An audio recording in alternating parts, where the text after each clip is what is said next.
Persiapan materi ini kalau diletakkan 100% paling-paling 5-10% posisinya, Pak. Karena yang lebih dipersiapkan itu bukan materinya. Kalau ada persiapan materi, it's okay, good. Tapi kalau nggak ada, kalau seandainya belum bisa disiapkan, tidak apa-apa. Yang penting persiapan ruhinya, ini yang paling penting, Pak. Persiapan ruhi ini yang nomor 1. Yang pertama, lihat ini, menanam pohon kurma.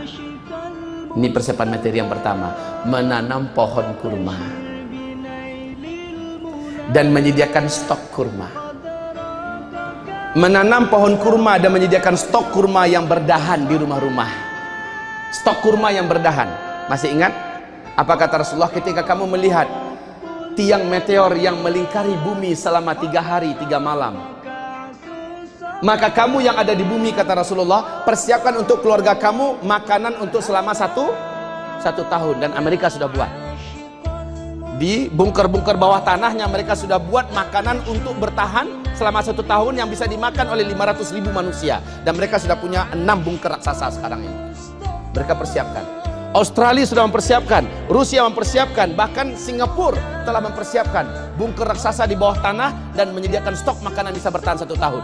Kayaknya mereka mencuri informasi dari hadis Nabi kita dan mereka mempersiapkannya. Sementara kita jauh dari persiapan. Bapak yang punya taman di rumah walaupun sempit, Pak, tapi bisa nggak di situ dibangun, ditanam 1 butir biji kurma, bisa, bibitnya, benihnya. Dengan ini, Bapak Suberkah, saya minta kepada Pak Suberkah fasilitasi Pak Adil.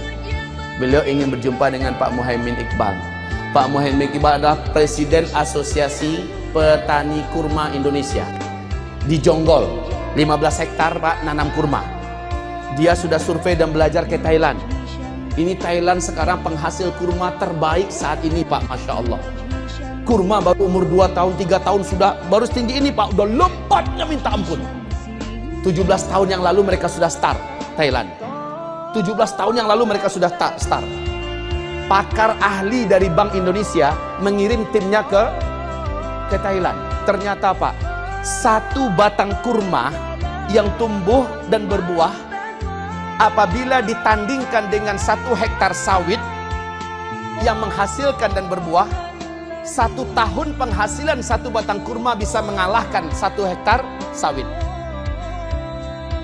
Ini sudah survei pakar loh, Pak. Makanya rugi umat Islam punya tanah luas tapi yang ditanami sawit. Sawit itu ngerusak tanah.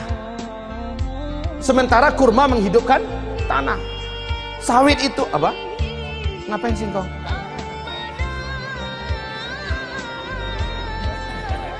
Lah, kita kembali kepada isyarat Rasulullah SAW. Kalaupun besok pasti kiamat terjadi, hari ini bisa kamu tanamkan 1 butir biji kurma yang ada di tangan kamu, tanam.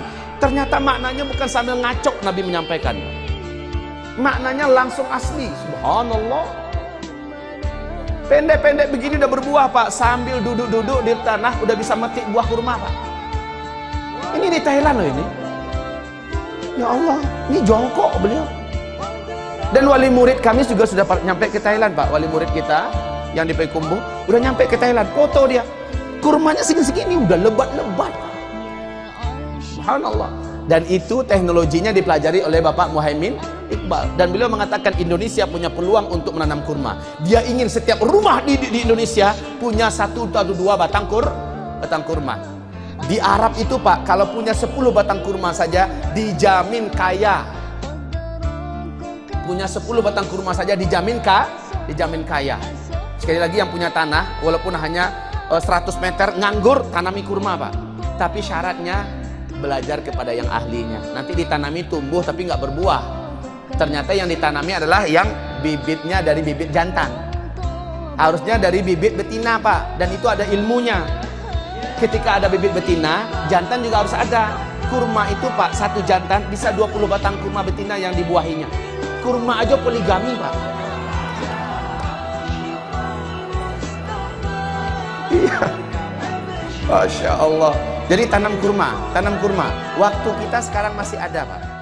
Waktu kita masih ada sekarang.